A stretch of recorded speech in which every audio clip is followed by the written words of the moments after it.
Hello everyone, this is Tony from Two Copper Pieces, the one without the beard, and in this episode we're going to look at 4 new issues of Stormbringer, issues 15 through 18, and a sneak peek at this premium box that came with the package. Ooh, nice. But we won't be dealing with that today. I'll dedicate a whole episode to that where I'll put it together and paint it, etc. Things to look forward to for the future. I want to give a shout out to my fellow creators on the Golden Lemon Network. You can find the dedicated Discord link in the description below if you wish to come and check us out, get some advice. We are affiliated with Don Serratos, who is an excellent miniature painter, one of the inspirations for me getting into this. I've learned a lot from him, and I'm hoping that you can all learn a lot from us as well.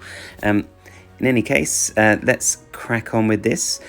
Because it's another 4 issues in one episode, as I'm desperately scrambling to catch up with everything that I've been sent, I'm just going to be taking them apart, putting them together. I'm not going to be painting anything, and I'm not going to be reading the lore. To be fair, if you like Warhammer lore, you probably don't want to hear me being derisory about it, so fair enough. But not to worry, if you enjoy me being very dry and and critical of Warhammer lore, there'll be that. It will return in future episodes. Just want to get caught up with where we're at the moment.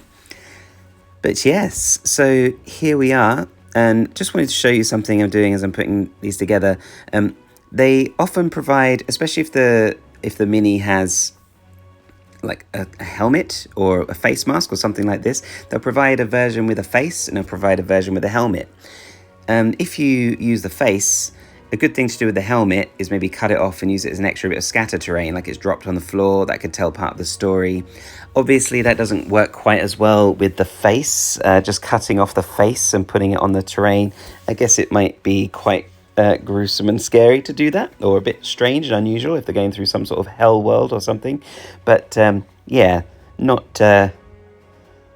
quite as efficient. I usually choose the face rather than the helmet because I think they look more interesting and makes the model look better.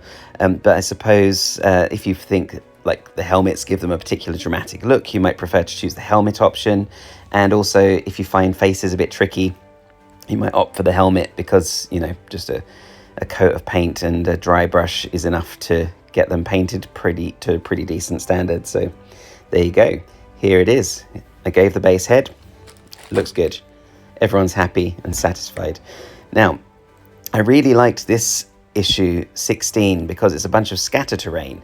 Now, I'm not a massive fan of scatter terrain because playing D&D, you can throw some scatter terrain down, but honestly, I try and stick to theatre of the mind as much as possible, which makes you wonder why I do anything to do with painting minis at all. I just like painting the minis, what can I say? But yeah, scatter terrain's okay. I think it works really well in war games. I think it's necessary. It provides all of the line of sight blockages and stuff like that makes it a lot more interesting and tactical. But the reason I particularly like this issue is because the scatter terrain is just, 2 or 3 pieces per item, so it didn't take me very long to put together.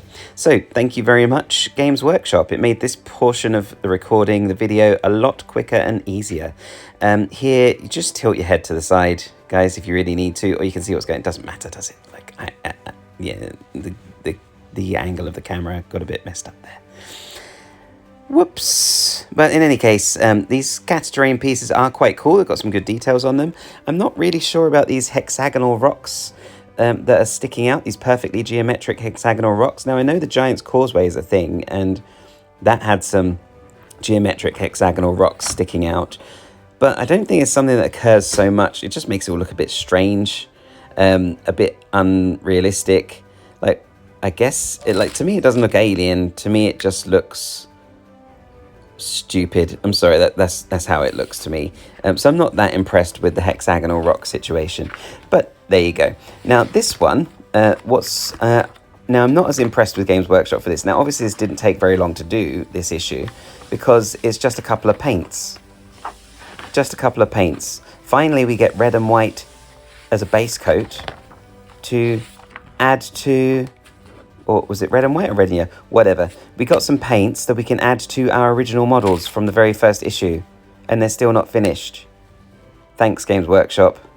are you trying to put people off with this magazine? I would, if this were my first introduction to the hobby, I'd be so fed up by now that I'm at issue 18 and I still haven't finished the first set of models from issue 1 and issue 2 or anything like that. Because how frustrating. But, you know, I don't paint the way they want you to paint anyway, so I wouldn't recommend that side of things. Now, building the last little bit. This was a nice little, I guess, like a little war band or squad or something.